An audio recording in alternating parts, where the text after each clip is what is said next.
नहीं दो जहां में मिसाल मोहम्मद ओ जमाले खुदा है कमाले मोहम्मद बलगल उला बिकमालिही कशफत दुजा बिजमालिही हसनत जमीउ खिसालिही सल्लु अलैहि व आलिही। रहे मेरे मस्कन हवाले काबा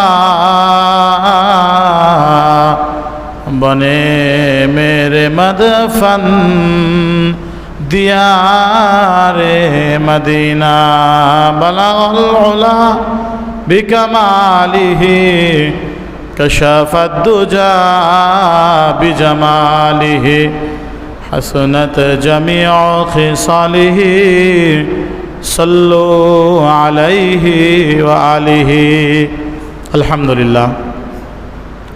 महान अल्लाह जल्ला शानुहु अम्मा नवालुहुर आलिशान दरबारे लक्ष कोटी शुकर ও সুজুদ যে মহান রব্বুল আলামিন আমাদেরকে অত্যন্ত ভালোবেসে তার অসংখ্য অগণিত বান্দাদের মধ্য থেকে বাছাই করে আজকের এই পবিত্র জুমার দিনে জুমার নামাজ আদায়ের উদ্দেশ্যে আল্লাহর ঘর মসজিদে আসার বসার কোরআন ও সুন্নাহর আলোকে কিছু কথা বলার শোনার মতো তৌফিক দান করেছেন। সে মহান রব্বুল আলামিনের দরবারে অন্তরের সবটুকুন ভালোবাসাকে উজাড় করে দিয়ে ইমানের আওয়াজকে উঁচু করে সকলেই সমস্বরে একযোগে কালেমাতু শুকর আদায় করি বলে আলহামদুলিল্লাহ। লক্ষ্য করি দরুদ ও সালাম পেশ করছি সেই মহামানব বিশ্ব মানবতার মুক্তির দূত সৈয়দুল মুরসালিন শফিউল মুযনিবিন আকায়ে নামদার তাজদার মদিনা সরদার দো জাহান রহমাতুল লিল আলামিন জনাবে মুহাম্মদুর রাসূলুল্লাহ সাল্লাল্লাহু আলাইহি ওয়াসাল্লামের উপর আমরা সকলেই প্রাণ ভরে একবার দরুদ পড়ি বলি সাল্লাল্লাহু আলাইহি ওয়াসাল্লাম। অসংখ্য অগণিত দয় মাগফিরাত করছি সেই সকল মহা মনীষীদের জন্য যাদের অক্লান্ত পরিশ্রম দাওয়াত ও ত্যাগের বিনিময়ে আল্লাহ তাআলার মনোনীত দিন আমরা পেয়েছি। আল্লাহ সুবহানাহু ওয়া তাআলা যেন সেই সকল মহা মনীষীদের জান্নাতের সর্বোচ্চ মাকাম দান করে আমরা বলি আমিন। মুহতারাম হাজিরিন, আমরা বিগত জুমায় আমানতের খেয়ানত সম্পর্কে আলোচনা করছিলাম। আমরা গত জুমায় আমাদের যেই আমানতের বিষয়গুলো নিয়ে আলোচনা করেছিলাম এর মধ্যে একটা ছিল আল আমানত ফিল ইবাদাত, ইবাদতের মধ্যে আমানত, যার সারসংক্ষেপ হচ্ছে যে আমাদের সমস্ত ইবাদত করি একমাত্র আল্লাহকে রাজি খুশি করার জন্য। এই ব্যাপারে তো কারো কোনো দ্বিমত নেই, আছে নাকি? আমাদের সমস্ত ইবাদত হয় কেবলমাত্র শুধুমাত্র কার জন্য? আল্লাহর জন্য। এবং সমস্ত ইবাদতগুলো করি আল্লাহকে রাজি খুশি করার জন্য। তো এই ইবাদতের মধ্যে আমানত হচ্ছে যেভাবে আল্লাহ পাক আদেশ করেছেন, মুহাম্মদুর রাসূলুল্লাহ সাল্লাল্লাহু আলাইহি ওয়াসাল্লাম যেভাবে আমাদেরকে শিখিয়েছেন, ঠিক আল্লাহর আদেশ অনুযায়ী নবীর দেখানো পদ্ধতি অনুযায়ী হুবহু সেইভাবে সকল ইবাদত সম্পূর্ণ করাই হচ্ছে ইবাদত। এর মধ্যে বাড়ানো কিংবা কমানো এটা হচ্ছে ইবাদতের মধ্যে খেয়ানত। দ্বিতীয় নম্বর আমরা আলোচনা করেছিলাম আল আমানত ফি হিফজুল জাওয়ারি, অর্থাৎ আমাদের অঙ্গ প্রত্যঙ্গগুলোকে হেফাজত করা, এর যথোপযুক্ত ব্যবহার করা, এটা হচ্ছে এই অঙ্গ প্রত্যঙ্গের আমানত। এবং ভিন্ন পদ্ধতিতে ভিন্ন পথে এগুলোকে ব্যবহার করা, এটা হচ্ছে আমানতের খেয়ানত। অর্থাৎ আল্লাহ পাক রব্বুল আলামিন আমাদের দুইটা হাতকে দিয়েছেন, দুই পা দিয়েছেন, চক্ষু দিয়েছেন, কান দিয়েছেন, আমাদের জবান শক্তি দিয়েছেন, শ্রবণ শক্তি দিয়েছেন। বলে প্রত্যেকটা অঙ্গ প্রত্যঙ্গ, এটা যদিও বাহ্যিক দৃষ্টিতে দেখা যায় আমার 3.5 হাত বডির সাথে, এগুলো অ্যাডজাস্ট করা মনে হচ্ছে এই হাত এটা আমার, এই চোখ এটা আমার, এই কান এটা আমার, আমি যেভাবে খুশি সেভাবেই ব্যবহার করব না, এই পারমিশন আল্লাহ দেননি। এই সমস্ত অঙ্গ প্রত্যঙ্গগুলো সব কিছুই সব আল্লাহ তাআলার পক্ষ থেকে আমাদের কাছে আমানত। এবং আল্লাহ যেভাবে এই অঙ্গ প্রত্যঙ্গ ব্যবহারের অনুমতি দিয়েছেন, এর বিরুদ্ধে এর বিপরীতে ব্যবহার করা হচ্ছে আমাদের অঙ্গ প্রত্যঙ্গের খেয়ানত। যার কারণে কিয়ামতের ময়দানে এই হাত দিয়ে যদি মানুষ চুরি করেছিল নিজের জন্য, চুরি করেছিল পরিবারের জন্য, কিন্তু এই হাত ওই ব্যক্তি যদি নিজের হাত হতো, এই হাত কখনো তার বিরুদ্ধে সাক্ষী দিত না। কথা বলেন ঠিক না বেঠিক? এই চোখ, এই পা, প্রত্যেকটা অঙ্গ প্রত্যঙ্গ কিয়ামতের ময়দানে আমার আপনার বিরুদ্ধে সাক্ষী দিবে। বোঝা গেল এগুলো যদি আমারই হতো, আমার খুশি মতোই যদি চালানো যেত, তাহলে কখনোই আমাদের অঙ্গ প্রত্যঙ্গগুলো আমাদের বিরুদ্ধে যেত না, সাক্ষী দিত না। ঠিক না বেঠিক? আমার পক্ষের লোক কখনো আমার বিপক্ষে যাবে না, এটাই ছিল বাস্তবতা। কিন্তু আল্লাহ বলেন আল-ইয়াউমা নাখতিমু আলা আফওয়াহিহিম ওয়া তুকাল্লিমুনা আইদিহিম ওয়া তাশহাদু আরজুলুহুম বিমা কানু ইয়াকসিবুন। আল্লাহ বলেন কিয়ামতের ময়দানে আল-ইয়াউমা নাখতিমু আলা আফওয়াহিহিম, আজকের এই দিনে, এই দিবসে, বিচার দিবসের দিনে প্রত্যেক বান্দার জবানের মধ্যে মোহর লাগানো হবে, জবানটাকে তালাবদ্ধ করা হবে। জবান দিয়ে মিথ্যা বলার মতো কোনো অপশন সেই দিন থাকবে না। ওয়া তুকাল্লিমুনা আইদিহিম, আল্লাহ বলেন ওই দিন প্রতিটা বান্দার হাতগুলো আমার সাথে কথা বলবে। কথা কি বলবে? আমরা তো দুনিয়ায় বসে মুখ দিয়ে কথা বলি, হাত পা অঙ্গ প্রত্যঙ্গ ব্যবহার করি, আর সেই দিন মুখের মধ্যে তালা লাগিয়ে দেবেন, মোহর লাগিয়ে দিবেন আল্লাহ তাআলা। এবং আল্লাহ বলেন ওই দিন আমার সাথে কথা বলবে তোমাদের অঙ্গগুলো। ওয়া তুকাল্লিমুনা আইদিহিম ওয়া তাশহাদু আরজুলুহুম বিমা কানু ইয়াকসিবুন। আল্লাহ বলেন গোলাম, দুনিয়ার জমিনে মিথ্যা বলে তুমি বিভিন্ন অন্যায় থেকে পার পেয়ে যাও, বিভিন্নভাবে মিথ্যা বলে, মিথ্যার আশ্রয় নিয়ে অনেক কিছু অর্জন করতে পারো, কিন্তু হাসরের ময়দানে মিথ্যা বলার মতো চুল পরিমাণ অবকাশ তোমাকে দেয়া হবে না। কেননা যে অন্যায় কাজে যে অঙ্গগুলো ব্যবহার করেছিলে, ওই প্রত্যেকটা অঙ্গ তোমার বিরুদ্ধে আমার কাছে সাক্ষী দেবে। প্রত্যেকটা অঙ্গ সাক্ষী দেবে, উপায় নাই, উপায় নাই। দস্তে গোয়াদ মানচুনি দুজদিদাম লব্বে গোয়াদ মানচুনি বুসিদাম। কবি বলে এই হাত সাক্ষী দেবে যে আমি চুরি করেছিলাম, এই হাত দিয়ে মিথ্যা সাক্ষী দিয়েছিলাম, মিথ্যা কাগজের উপরে ভুয়া সিগনেচার করেছিলাম, মিথ্যা বিচার করে আমি জাস্টিসের আসনে বসে মিথ্যা ফাঁসির রায় লিখেছিলাম, মিথ্যা দণ্ডবিধি আরোপ করেছিলাম। এই হাত সেদিন সাক্ষী দেবে, বাঁচার মতো কোনো উপায় নাই। দুনিয়ায় যত সৎ মানুষ হোক, যত কঠিন মানুষ হোক, অন্যায় করলে কোনো না কোনোভাবে তার কাছ থেকে পার পাওয়ার একটা অপশন থাকে। থাকে কি থাকে না? মনে করেন রাস্তার মধ্যে গাড়ি আটক করেছে, মোবিল কোর্ট বসেছে, তার অন্যায় আছে, হয়তো গাড়ি চালাচ্ছে, ড্রাইভিং লাইসেন্স নেই, অথবা গাড়ির কাগজ ঠিক নেই, অথবা মাথায় হেলমেট নেই, বা কোনো একটা নীতিমালা সে লঙ্ঘন করেছে, এই জন্য সে আসামি, অপরাধী সাব্যস্ত হয়েছে। হয়তোবা এখন আলহামদুলিল্লাহ আমাদের প্রশাসনের ভাইরা অনেকটা সচেতন হয়েছে, এখন আর উপরি টুপুরি নেয় না, এখন আইন সবার জন্য সমান বাস্তবায়ন করে। এটা আমাদের জন্য খুশির ব্যাপার। 10 টাকা দিয়েও পার পাওয়া যায়, 20 টাকা দিয়েও একটা বেনসন সিগারেট কিনে দিলেও 500 টাকার হেলমেটের মামলা থেকে খালাস পাওয়া যায়। এমন একটা দিন আমাদের অতীতে ছিল কি ছিল না? আলহামদুলিল্লাহ এখন অনেকটা নাই, অনেকটা সচেতনতা সবার মধ্যে এসেছে, এটা আল্লাহর শুকর। তো যাই হোক, এরপরেও মনে করেন আপনি সেখানে অপরাধী হিসাবে সাব্যস্ত হয়েছে, এরপরেও যিনি বিচারক আছে যদি তার কাছে কোনোভাবে রিকোয়েস্ট করে অথবা উপর থেকে কারো মাধ্যমে সুপারিশ করিয়ে ছাড়া পাওয়ার মতো সুযোগ আছে। কিন্তু আল্লাহর আদালতে যদি আপনাকে আসামি সাব্যস্ত হতে হয়, সেখান থেকে ছাড়ানোর মতো কোনো ক্ষমতাসীন আছে? কথা বলেন আছে? হ্যাঁ, এরপরেও নির্দিষ্ট কিছু ব্যক্তিরা থাকবেন যাদেরকে আল্লাহ পারমিশন দিবেন। মান যাল্লাযী ইয়াশফাউ ইনদাহু ইল্লা বিইযনি।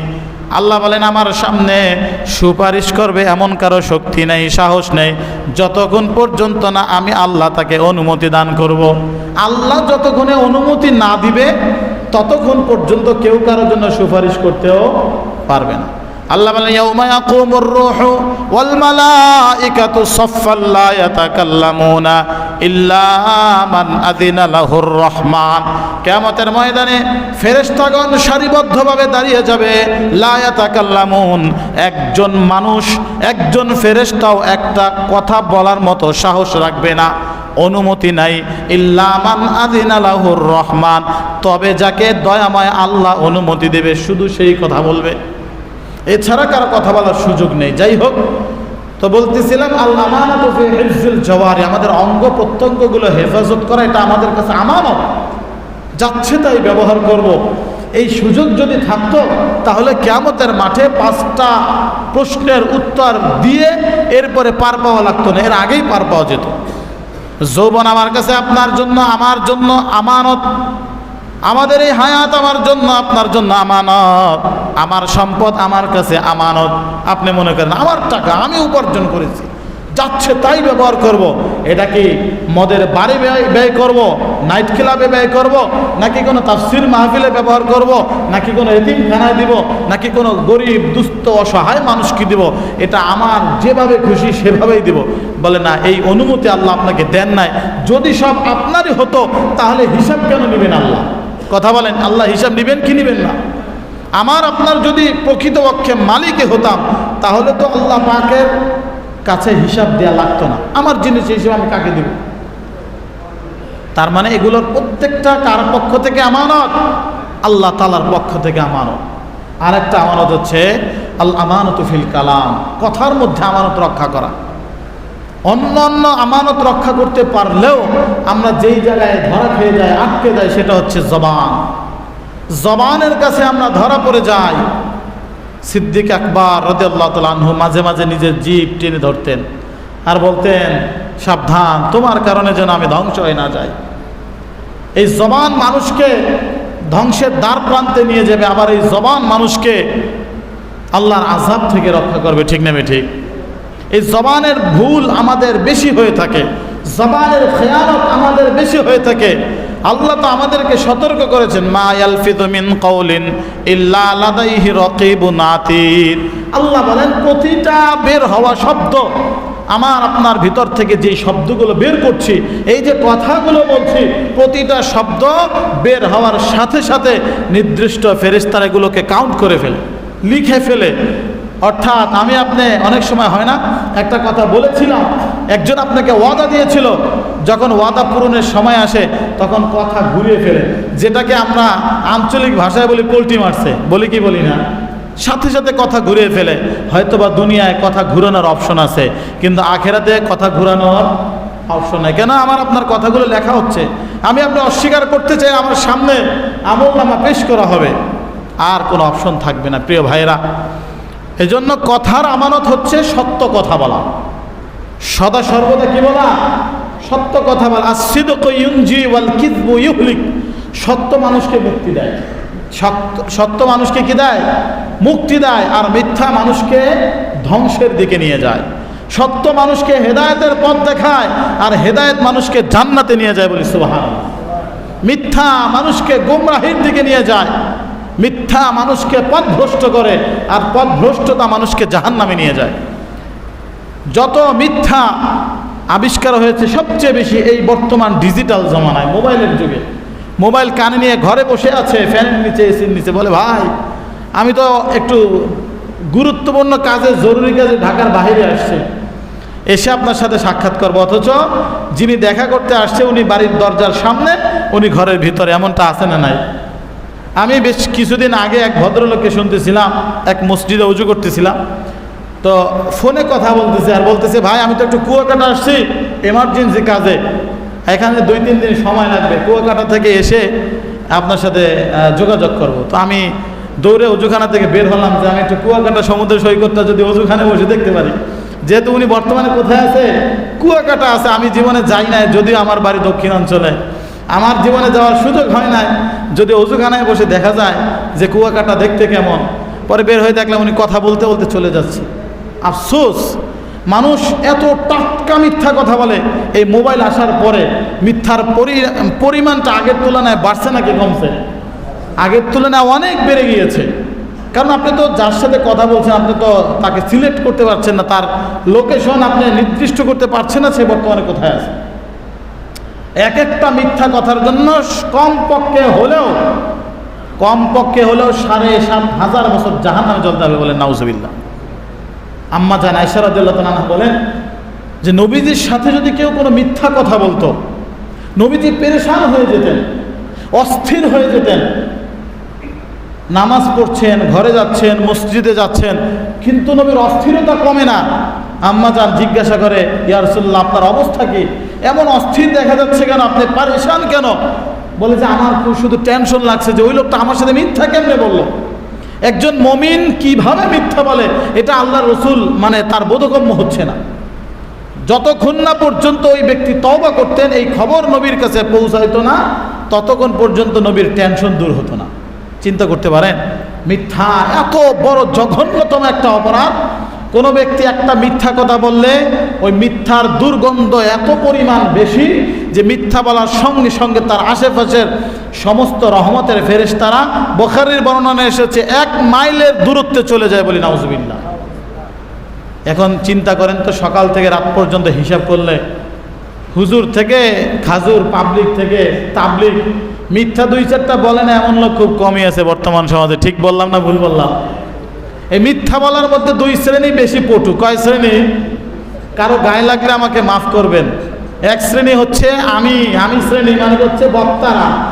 বর্তমান সময়ে যারা ওয়াইজিন আছে, এই বক্তাদের মধ্যে 100 জনের মধ্যে 99 জন, আমি একজন আলেম হয়ে বলছি, যদিও আমার গায়ে লাগে, কথাগুলো হয়তো মিডিয়ায় যাবে, কেউ না কেউ প্রতিবাদ করবে। বর্তমানে হাতে গোনা কিছু সংখ্যক হক্কানি ওলামায়ে কেরাম যারা শুধু কোরআন ও হাদিসের আলোচনা করে, বাকি সব মিথ্যা দিয়ে ওয়াজের মঞ্চগুলো সয়লাভ হয়ে গিয়েছে। ঠিক নেবে ঠিক? রসিকতা করতে গিয়ে জনগণকে, শ্রোতামণ্ডলীকে নিজের দিকে আকর্ষিত করার জন্য যত আজগবি কিচ্ছা কাহিনী বানিয়ে পাবলিককে নিজের দিকে আকৃষ্ট করার জন্য এই সমস্ত বক্তা আছে না নাই? বলে থাকে অমুক বক্তা এসেছিল ভাই, 2 ঘন্টা ওয়াজ করছে, হাসতে হাসতে পেশাব প্যান্টে পড়ে গেছে। কি মহাভারত শুদ্ধ করে ফেলেছে উনি, হাসিয়েছেন। ওয়াজের মঞ্চটা হাসার মঞ্চ, কথা বলেন, এর কি হাসির মঞ্চ? রং তামাশার নাট্যশালার জায়গা ওয়াজের মঞ্চ। কিন্তু বর্তমান সময়টা হচ্ছে, অহরহ হচ্ছে, আমি আপনি নিজের কষ্টে উপার্জিত টাকা দিয়ে এই সমস্ত বাজারি বক্তাদেরকে এনে মিথ্যা যত সব বানোয়াটে আজগবি কথাবার্তা শুনছি, তারা আমাদেরকে শোনাচ্ছে, তারা শুনিয়ে পকেট ভারী করছে, আমরা শুনে মিথ্যা কথার পোটলাটা ভারী করছি। ঠিক নেবে ঠিক? এই হচ্ছে এক শ্রেণীর লোক যারা বেশি মিথ্যা বলে বক্তারা। সবাই না, আবারও বলছি, হক্কানি আলেম বক্তাদের মধ্যে খুঁজবেন 100 জনের মধ্যে 2 জন খুঁজে পাবেন হক্কানি আলেম যারা কোরআন ও হাদিসের আলোচনা করে। বাকি সব দেখা গেছে 2-4 জামাত পড়ছে, 2-4 ক্লাস পড়ছে, কোন রকম পড়ছে। একটা আরবি ইবারতের লাইন জিজ্ঞেস করলে পায়জামা গরম হয়ে যায়, সারা দুনিয়া কাঁপাচ্ছে ওয়াজ করে করে, ক্যানভাসারি বক্তাদের মতো। এই হচ্ছে এক শ্রেণী। আল্লাহ রসুল বলেন কিয়ামতের মাঠে এক শ্রেণীর লোককে বিনা হিসাবে জাহান্নামে দেয়া হবে। কি হিসাবে? বিনা হিসাবে, টিকিট লাগবে না, একদম ফ্রি জাহান্নামে দেয়া হবে, উল্টো করে ফেলানো হবে। আল্লাহ রসুল বলেন এমনকি মেরাজের সফরে আমি দেখেছি কিছু লোককে এভাবে জাহান্নামে ফেলা হচ্ছে। জিবরিল আমিনকে জিজ্ঞাসা করলাম এরা কারা? জিবরিল আলাইহিস সালাম বলেন এরা হচ্ছে আপনার উম্মতের খতিব, বক্তা, যেটা সহজ সাবলীল বাংলা হচ্ছে কি বক্তা। আপনার উম্মতের মধ্যে কিছু খতিব, কিছু বক্তা যারা মিথ্যা কথা বলতো, মিথ্যা কথা বলে শ্রোতার মনোযোগ আকর্ষণ করত, বলে এদেরকে আজকের এই কঠিন জাহান্নামের মধ্যে ফেলা হচ্ছে। নাউজুবিল্লাহ। শুধু তাই নয়, এদেরকে যখন জাহান্নামে ফেলা হবে, জাহান্নামের তাপে শাস্তির কারণে ভুঁড়িগুলো বের হয়ে যাবে, অন্যান্য জাহান্নামীরা তাদেরকে দেখতে আসবে।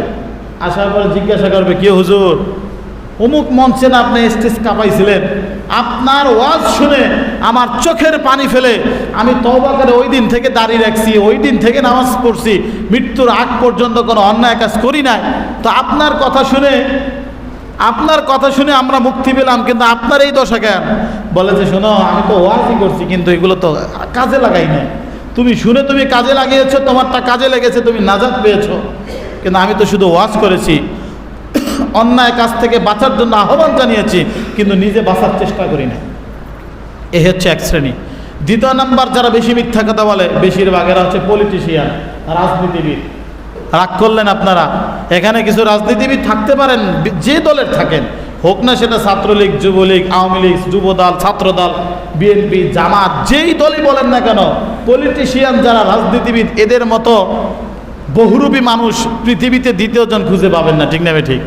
নির্বাচনে যাওয়ার আগে বলে, আমি যদি একবার নির্বাচিত হই, এই দেশের পোল কালভার্ট রাস্তাঘাট কিচ্ছু খুঁজে পাবেন না। সরি, মানে যা যা আছে সব কিছু আমি কি করব, নির্মাণ করে দিব, সব কিছু উন্নতের সাগরে ভাসিয়ে দেব। দেখা যায় এমন উন্নতির সাগরে ভাসে, কিছুদিন পর মোটরসাইকেল নিয়ে নৌকার উপরে চলতে হয়। ঠিক নেবে ঠিক? এমন উন্নয়নের জোয়ারে ভাসায়। যত মিথ্যা আশ্বাস জনগণের সাথে দিয়ে থাকে এই রাজনীতিবিদরা। প্রিয় ভাইয়ের, একটু সাবধান, খেয়াল করতে হবে।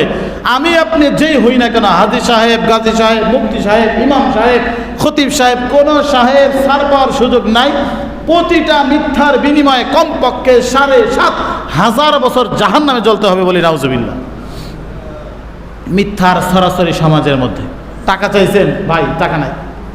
আপনার কাছ থেকে কোনো ব্যক্তি ঋণ নিয়েছে, আপনি যখন তার কাছ থেকে চাচ্ছেন, সে মিথ্যা কথা বলবে, ভাই টাকা নাই, কিভাবে দিব আপনাকে। মিথ্যার সরাসরি সমাজে। প্রিয় ভাইরা, আল্লাহ রসুল সাল্লাল্লাহু আলাইহি সাল্লাম বেশি কষ্ট পাইতেন যদি কেউ মিথ্যা কথা বলতো। এই কষ্ট পাওয়ার কারণ কি? বলে মিথ্যা মানুষকে জাহান্নামের দিকে ধাবিত করে। একটা মিথ্যাকে সত্য প্রমাণ করার জন্য আরো 10টা মিথ্যা বলা লাগে। ঠিক না ঠিক? এক মিথ্যাকে বাস্তবায়ন করার জন্য আরো 10 মিথ্যা বাস্তবায়ন করতে হয়। এই জন্য জবানের আমানত, কথার আমানত হচ্ছে সদা সর্বদা সত্য কথা বলবো, সদা সর্বদা সত্যের উপরে চলবো। মিথ্যাকে দূরীভূত করার জন্য, মিথ্যাকে অবাঞ্ছিত ঘোষণা করার জন্য আমার জবানকে সবসময় উঁচু রাখবো। রাজি আছি তো ইনশাআল্লাহ? প্রতিটা কথা মেপে মেপে বলবো। জবানের আমানত রক্ষা করার প্রধান একটা মাধ্যম হচ্ছে কথা কম বলা। কথা কি করা? যত বেশি কথা বলবেন তত বেশি ভুল হবে। ঠিক না ঠিক? কথা যত বেশি হবে তত বেশি ভুল হবে। আর অনর্থক কথাবার্তা, ফাউল কথাবার্তা, আজাইরা কথাবার্তা যেগুলো আছে, আমরা বসে বসে সময় কাটানোর জন্য করি, প্রতিটা কথার জন্য কিয়ামতের মাঠে আমার এবং আপনার, হয় সেটা আমি ইমাম সাহেব অথবা আপনি মুসল্লি সাহেব, কারো রেহাই নাই। আফসোস করতেই হবে, আফসোস করতেই হবে। প্রতিটা অনর্থক কথার জন্য হিসাব দিতেই হবে। ইমানদারের মধ্যে আর একটা লক্ষণ হচ্ছে ওয়াল্লাযীনা হুম আনিল লাগভি মুরিদুন, যারা অনর্থক কাজ, অনর্থক কথা ছেড়ে দেয়। ইমানদারের 10টা লক্ষণের মধ্যে একটা লক্ষণ এবং আলামত হচ্ছে ইমানদার কোনো অহেতুক অনর্থক কথা বলবেও না, অনর্থক অহেতুক কথা শুনবেও না, অনর্থক অহেতুক কাজ করবেও না। ঠিক না ঠিক? এটা আমার কথা না, আল্লাহর কথা। প্রিয় ভাইরা, এই জন্য আমরা চেষ্টা করব প্রতিটা জায়গায় আমার এই জবানের প্রতিটা কথার আমানত রক্ষা করার জন্য। রাজি আছি তো ইনশাআল্লাহ? হয়তো বা হতে পারে আমার আপনার একটা মিথ্যা সাক্ষীর জন্য একজন নিরপরাধ মানুষের ফাঁসি হতে পারে। আমার আপনার একটা মিথ্যা কথার জন্য একটা নিরীহ পরিবারের মধ্যে দ্বন্দ্ব লেগে যেতে পারে। হয় কি হয় না এরকমের? ছোট ভাইকে গিয়ে বলে, জানো তোমার বড় ভাই, অনেক ভালো মনে করছিলাম, তোমার বাবার সমতুল্য বড় ভাই ওই দিন এমন একটা কথা তোমার ব্যাপারে বলছে, আমি আর কি বলবো। যাক ভাই বলেন না কি বলছে। না বললে তুমি সহ্য করতে পারবে না, মানে আরেকটু তেজনি বাড়াই দিছে। হ্যাঁ, এটা জবানের খেয়ানত।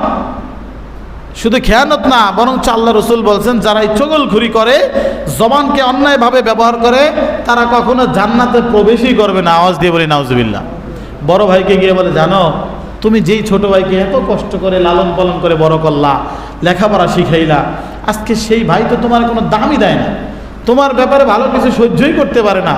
তোমার ব্যাপারে যে সমস্ত কথাবার্তাগুলো বলে, এগুলো যদি একটা কথা তুমি শোনো, আমার মনে হয় তুমি স্ট্রোক করে মারা যাবা। বলে, ভাই কি বলছে আমার ছোট ভাই, বলেন না। বলে, না থাক, বলার দরকার নেই, তুমি এটা সহ্য করতে পারবে না। একটা কথাও বড় ভাই ছোট ভাইয়ের ব্যাপারে বলে নাই, ছোট ভাই বড় ভাইয়ের ব্যাপারে একটা কথাও বলে নাই। কিন্তু একজন মাঝখানে এসে আল্লাযী ওয়াসওয়িসু ফি সুদুরিন নাস, দিলের মধ্যে কিছু ওয়াসওয়াসা ঢেলে দিয়ে গেছে। এরপরে ছোট ভাই বড় ভাইকে আস্তে আস্তে একটু সন্দেহের নজরে দেখে, একটু বিরক্তির নজরে দেখে। এমনটা হয় কি হয় না? স্বামী স্ত্রীর মধ্যে কেসাল বাজায়, শাশুড়ির মধ্যে, বউয়ের মধ্যে, ছেলের বউয়ের মধ্যে দ্বন্দ্ব লাগায়, ননদ ভাবির মধ্যে দ্বন্দ্ব লাগায়, বোনের মধ্যে দ্বন্দ্ব লাগায়। এমন কিছু দ্বন্দ্ববাজ সমাজের মধ্যে আছে না নাই? হ্যাঁ প্রিয় ভাইরা, আমি আপনি মনে করতে পারি দিছি বাজাইয়া বাস এবার শান্তি দিছি উড়াই তোমার। আপনি হয়তো মনে করতে পারেন শান্তি উড়াই দিছেন, কিন্তু দিন শেষে শান্তি আপনারটা উড়ে যাবে। দিন শেষে জাহান্নামের আসামি আপনি হবেন। তারা যদি আপনার মিথ্যার কারণে, ওয়াসওয়াসার কারণে কোনো ঝামেলায়, কোনো দ্বন্দ্বের মধ্যে নিপতিত হয়, দুঃখ পেরেশানিদের মধ্যে পড়ে, এগুলোর সব শাস্তি আপনার কাঁধের মধ্যে দেয়া হবে। এই জন্য জবানকে হেফাজত করব। ঘুম থেকে যখনই উঠব ওই থেকে চেষ্টা করব ঘুমানোতে যাওয়ার আগ পর্যন্ত একটা মিথ্যা কথাও বলবো না। অনেকে বলে হুজুর আমি তো ব্যবসায়ী, মিথ্যা তো বলাই লাগে। মাল কিনছি চকবাজার থেকে, বলে এটা অরিজিনাল জাপানি ইম্পোর্ট। মাল কিনছি মেড ইন জিনজিরা থেকে, বলে এটা মেড ইন চায়না। 2 নম্বর মাল, 3 নম্বর মাল, 1 নম্বর বলে চালানো ছাড়া তো হুজুর উপায় নাই, ব্যবসার হালত অনেক খারাপ। কে বলছে আপনাকে ব্যবসার হালত খারাপ? আপনি একজন সত্য ব্যবসায়ী হন, 6 মাইল দূর থেকে আপনার কাছে কাস্টমার আসবে, ঠিক নেবে ঠিক। সততা মানুষকে কখনোই নিচু করে না, বরঞ্চ সততা মানুষকে সম্মানিত করে। দরিদ্র হোক, অসহায় হোক, স্বল্প আয়ের মানুষ হোক, সততা যদি যার মধ্যে থাকবে তো দুনিয়ার সবাই অটোমেটিকলি তাকে সম্মান করবে। তার প্রতি শ্রদ্ধাবোধ, তার প্রতি ভালোবাসা, মায়া, মমতা, এগুলো সমস্ত মানুষের মধ্যে, দিলের মধ্যে আল্লাহ দিয়ে দেবে। কেন আমার আপনার দিলের নিয়ন্ত্রণকারী একমাত্র কে? আল্লাহ। আর এই মিথ্যা, যত মিথ্যা কথা আছে এর মধ্যে সবচেয়ে বেশি মিথ্যার বড় শাস্তি হচ্ছে যে আল্লাহর ব্যাপারে মিথ্যা কথা বলে।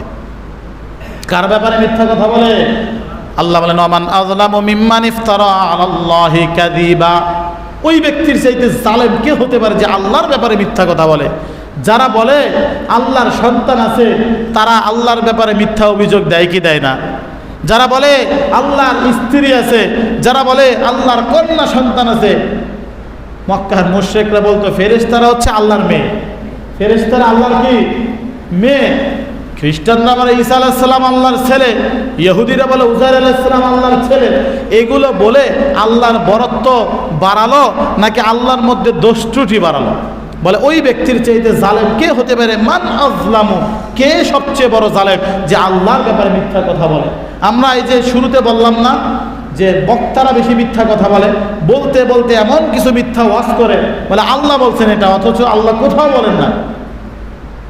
আল্লাহ রসুল বলেন মান কাযাবা আলাইয়া মুতাআম্মিদান, যে ব্যক্তি আমার ব্যাপারে কোনো মিথ্যা কথা বলল, যেটা হাদিস নয় সেটা হাদিস বলে চালিয়ে দিল, যেটা আমি বলিনি সেটা আমার নাম দিয়ে চালিয়ে দিল, বলে ওই ব্যক্তির স্থান হবে জাহান্নাম। আওয়াজ দিয়ে বলি নাউজুবিল্লাহ। যেমন সমাজে অনেক জাল হাদিস প্রচলিত আছে। উতলুবুল ইলমা একটা হাদিস আছে, এভাবে সমাজে প্রচলিত হাদিস যে এলেম অন্বেষণ করো ওয়ালাউ বিসসিন, যদিও চীন দেশে যেতে হয়। আপনারা এই হাদিস শুনেছেন কি শোনেন না? সুদূর চীন দেশেও যদি যেতে হয় এলেম অন্বেষণ করার জন্য সেখানেও যাও, নিচে লেখা থাকে আল হাদিস। বিভিন্ন কলেজ, বিশ্ববিদ্যালয়, বিভিন্ন স্কুল, কিন্ডারগার্টেনের দেয়ালে লেখা থাকে না বিভিন্ন বাণী, লেখা থাকে এটা হচ্ছে আল হাদিস, এটা হচ্ছে আল হাদিস না, এটা নিঃসন্দেহে জাল হাদিস। নবী বলে নাই। আপনি যতবার বলবেন নবীর হাদিস যে তুমি যদি এলেম অন্বেষণ করার জন্য সুদূর চীন দেশে যেতে হয় সেখানেও যাও, আল হাদিস। আল্লাহ নবী বলেন ফালইয়াতাবাওয়া মাকআদাহু মিনান নার, তোমার আবাসস্থল তুমি জাহান্নামের জন্য রেডি হয়ে থাকো। নাউজুবিল্লাহ। আল্লাহর ব্যাপারে মিথ্যা কথা বলা। আল্লাহ কি বলছে নাকি তুমি না খেয়ে সব দান করে দাও? আল্লাহকে এটা বলছে নাকি কোরআনে? আল্লাহকে ওটা বলছে নাকি কোরআনে? অনেক জাহেল আছে যারা কোরআনের ব্যাপারে কিচ্ছু জানে না, একটা লাইন পড়তে পারে না, অথচ আল্লাহর ব্যাপারে অনেক কথা বলে ফেলে। আল্লাহর কালাম হচ্ছে কোরআন। আল্লাহর কালাম কি? কোরআনকে তো কালামুল্লাহ বলা হয়, আল্লাহর কালাম। তো আল্লাহ যা বলেছেন সব কোথায় আছে? কোরআনের মধ্যে আছে। আল্লাহ যা বলেছেন সব হাদিসে কুদসির মধ্যে আছেন। কোরআন এবং হাদিসের বাহিরে মুমিনের জন্য কোনো দিক নির্দেশনা আছে? কথা বলেন আছে? কোরআন এবং সুন্নাহ এই দুইটাই হচ্ছে ইমানদারের বাঁচার একমাত্র মাধ্যম। এবং এই দুইটাকে যখন কোনো মানুষ মজবুতভাবে আঁকড়ে ধরবে তো নবীর সেই সুসংবাদ যে সে কখনোই কি হবে না, লাং তাদুল্লু, কখনোই তারা গুমরা হবে না যতক্ষণ পর্যন্ত কোরআন এবং সুন্নাহ আঁকড়ে ধরবে। এই জন্য আসুন, আমাদের কাছে যে আমানতগুলো আল্লাহ রেখেছে, এলেম আমাদের কাছে আমানত। আমরা যতটুকু শিখেছি অন্যকে শিখানো এটা আমার দায়িত্ব, এটা আমার আমানত।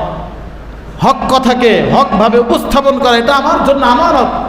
ওয়ালা তালবিসুল হাক্কা বিল বাতিল, আল্লাহ বলেন হককে বাতিলের সাথে মিক্সচার করো না। সত্যকে মিথ্যার সাথে মিক্সচার করো না, ইমানকে কুফুরির সাথে মিক্সচার করিও না, তাওহীদকে শিরকের সাথে মিক্সচার করিও না। আমরা সব মিক্সচার করে ফেলি। এটা দুর্গাপূজা আসলে দেখা যায় আর কি।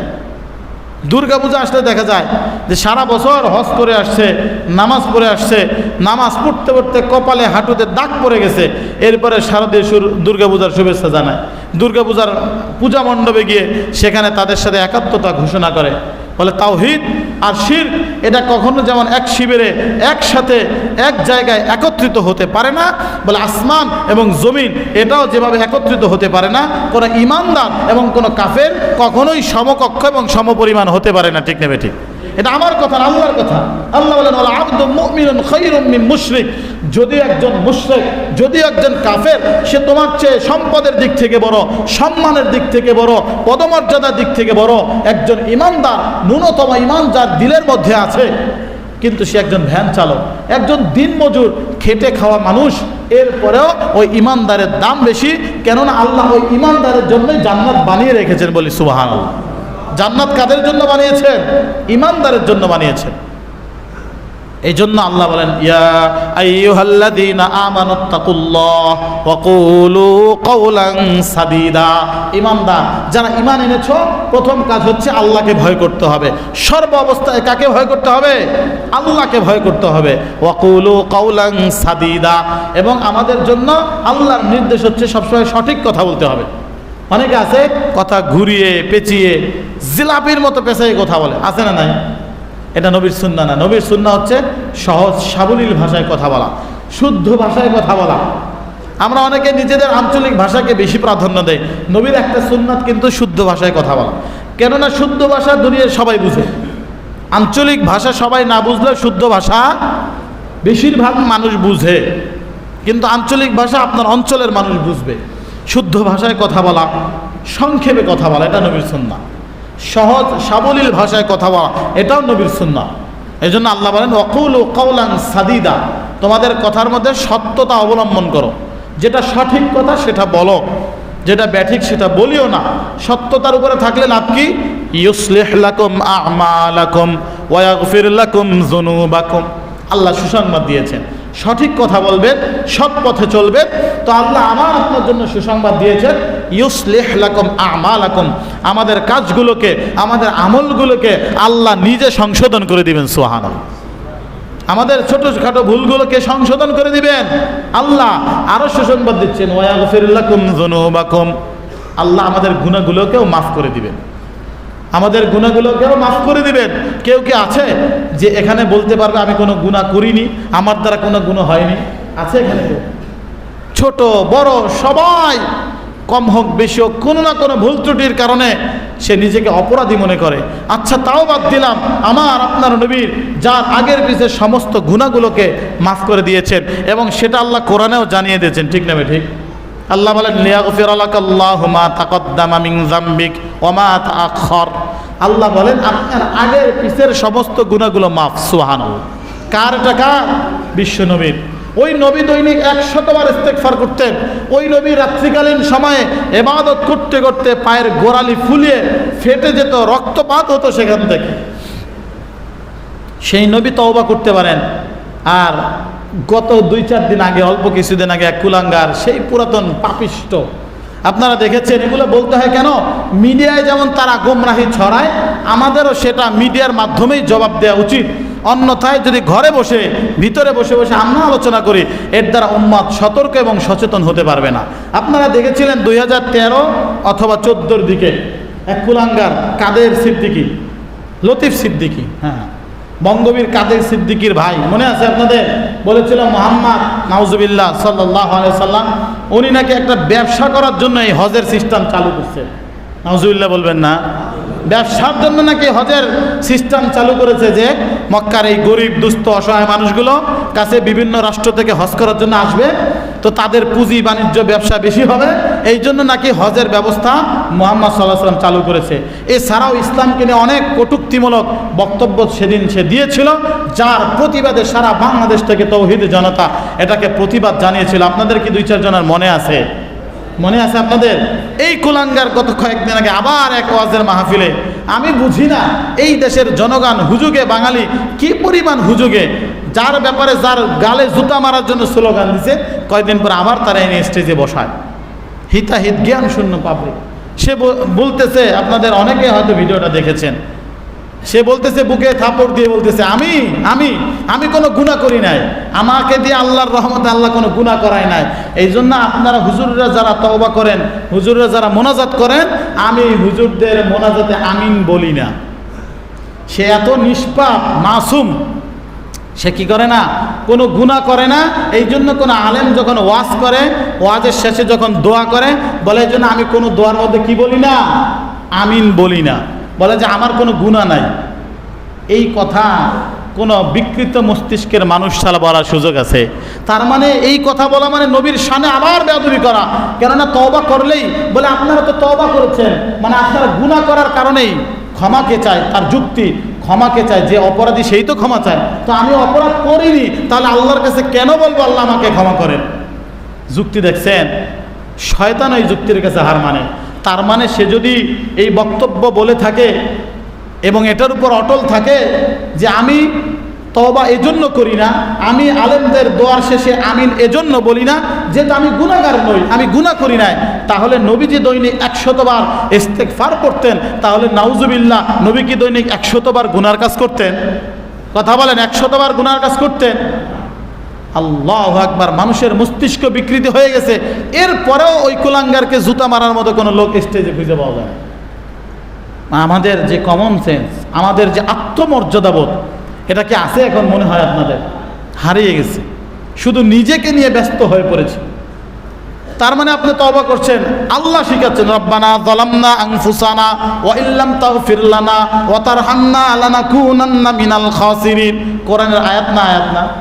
বলেন তো, এটা কোরআনের আয়াত। 8 নম্বর পারার 11 নম্বর পৃষ্ঠার প্রথম আয়াত সূরা আরাফের মধ্যে আল্লাহ শিখাচ্ছেন, আপনি বলুন রব্বানা, হে আমাদের প্রতিপালক, যালামনা আনফুসানা, আমরা আমাদের নফসের উপরে, আত্মার উপরে জুলুম করেছি, ওয়া ইল্লাম তাগফির লানা, আপনি যদি আমাদেরকে ক্ষমা না করেন, লানাকুনান্না মিনাল খাসিরিন, আল্লাহ আমরা তো ধ্বংস হয়ে যাব। তার মানে এই দোয়া যারা বলবে সবাই গুনাহ করছে, তাই তো? হ্যাঁ, এটাই বোঝা যায় ওই লতিফ সিদ্দিকের কথায়। কুলাঙ্গার বলে, এভাবে বুকে চর মেরে বলতেছে আমি কোনো গুনাহ টুনা করি না, এই জন্য আমি কোনো আলেমের দোয়ার শেষে আমিনও বলি না। তার মানে এই চিন্তা চেতনা থেকে আমাদের বের হয়ে আসতে হবে। কথা বলার সময় সাবধানে বলতে হবে, প্রতিটা কথা মেপে মেপে বলতে হবে, প্রতিটা কাজ মেপে মেপে করতে হবে, প্রতিটা কদম মেপে মেপে ফেলতে হবে। কেননা প্রত্যেকটা অঙ্গ আমার বিরুদ্ধে সাক্ষী দিবে, ঠিক না ঠিক? যেই আয়াতে কারিমা শুরুতে তেলাওয়াত করেছিলাম, আল্লাহ বলেন আল ইয়াউমা নাখতিমু আলা আফওয়াহিহিম ওয়া তুকাল্লিমুনা আইদিহিম। আল্লাহ বলেন তাদের এই হাত তাদের বিরুদ্ধে সাক্ষী দিবে, আমার সাথে কথা বলবে। ওয়া তাশহাদু আরজুলুহুম, পা সাক্ষী দিবে। কি কি কাজ করেছে এগুলো সব অঙ্গ প্রত্যঙ্গগুলো সাক্ষী দেবে। প্রিয় ভাইরা, এই জন্য আসুন আমরা আমাদের কথার আমানত, আমাদের এলেমের আমানত, আমাদের সম্পদের আমানত, আমাদের অঙ্গ প্রত্যঙ্গের আমানত, আমাদের জবানের আমানত, এমনকি আল্লাহ যা কিছু আমাদের কাছে আমানত রেখেছেন সমস্ত আমানতগুলোকে রক্ষা করা তৌফিক দান করে আমরা বলি আমিন। সমস্ত খেয়ানত থেকে পরিশেষে যেটা বলতে চাই যে আমানতের খেয়ানত এগুলো তো বুঝলাম, সর্বশেষে আরও কিছু আমানতের খেয়ানত যেটা আছে, কারণ মাল সম্পদের খেয়ানত করা। বড় ভাইয়ের কাছে ছোট ভাই চাকরি করে করে টাকা জমাইছে, জমতে জমতে দেখা যায় 2-4-5 লাখ টাকা হয়েছে। বড় ভাই কয় তুই তো টাকা দিস না আমার কাছে। এমন হয় কি হয় না? প্রবাসী অনেক কষ্ট করে বিদেশের বাড়িতে কষ্ট করে রেমিটেন্স পাঠিয়েছে, এসে দেখে যে সব জায়গা জমি বড় ভাই নিজের নামে করছে। এমন আছে না নাই? এগুলো হচ্ছে আমানতের খেয়ানত। আপনি ভাবছেন আপনি পার পেয়ে যাবেন না, কারো আমানতের খেয়ানত করলে আল্লাহ আপনাকে ছাড়বেন না। আল্লাহ ছাড়বেন না আপনাকে। এই দুনিয়াতে শাস্তি তো দিবেন, আখেরাতের শাস্তিও রয়ে গিয়েছে। সর্বশেষ একটা হাদিসের ছোট্ট একটা অংশ শোনাই। আমরা অনেক সময় লৌকিকতার কারণে মিথ্যা কথা বলি না? এই বাবা এদিকে আসো তো, তোমাকে একটা চিপস দিব, বলি না? এই যে বাবা এদিকে এসো, এদিকে এসো। দেখা যায় ছোট বাচ্চা দৌড়ে কোথাও যাচ্ছে, তো তাকে কাছে আনার জন্য, মনোযোগ আকর্ষণের জন্য কি বলি, এদিকে এসো, এদিকে এসে যে তোমার আঙ্কেল আসছে একটা চকলেট দিবে, বলে যদি আসার পরে চকলেট না দেয়, এই ব্যক্তির ব্যাপারেও মিথ্যাবাদী হিসাবে আমল নামায় লেখা হবে, নাউজুবিল্লাহ। চিন্তা করতে পারেন, বাচ্চাদেরকে মিথ্যা আশ্বাস দেয়া, কাউকে মিথ্যা প্রলোভন দেখানো, এটাও হচ্ছে আমানতের খেয়ানত, কথার আমানত খেয়ানত করা। তো এক হাদিসের মধ্যে এসেছে, আল্লাহ রসুল সাল্লাল্লাহু আলাইহি সাল্লাম সাহাবায়ে কেরামদেরকে নিয়ে এক বাড়িতে মেহমান হয়েছে। তো এখন ওই বাড়িওয়ালা তাদেরকে মেহমানদারি ব্যবস্থা করেছে। এখন আল্লাহ রসুল বলছেন তোমরা খাও। কিছু সাহাবী বলতেছে, আমরা বললাম ইয়া রাসূলুল্লাহ আমাদের চাহিদা নেই, আমাদের কি নেই, মানে খেতে মন চাচ্ছে না, মানে পেট ভরা এরকম একটা বুঝাচ্ছে। তো আল্লাহ রসুল বলেন একই পেটের মধ্যে মিথ্যা এবং ক্ষুধা একত্রিত করিও না। মানে তোমাদের পেটে ক্ষুধা আছে, এরপরেও তোমরা অনেক সময় লৌকিকতার কারণে আমরা বলি না না ভাই খিদে নাই, পেট ভরা, এই যে কিছুক্ষণ আগে ভাত খেয়ে আসলাম, অথচ ওনাকে 2টা সিঙ্গারা খাওয়ার জন্য বলছেন চাইলে 6টা খেতে পারে, একটু ভাব দেখানোর জন্য কি বলে না ভাই মাত্র খেয়ে আসলাম। বলে এই যে মিথ্যা কথা বললেন এর জন্য আপনার নামটা কাজ্জাবের খাতায়, মিথ্যাবাদীদের খাতার মধ্যে লেখা হবে না।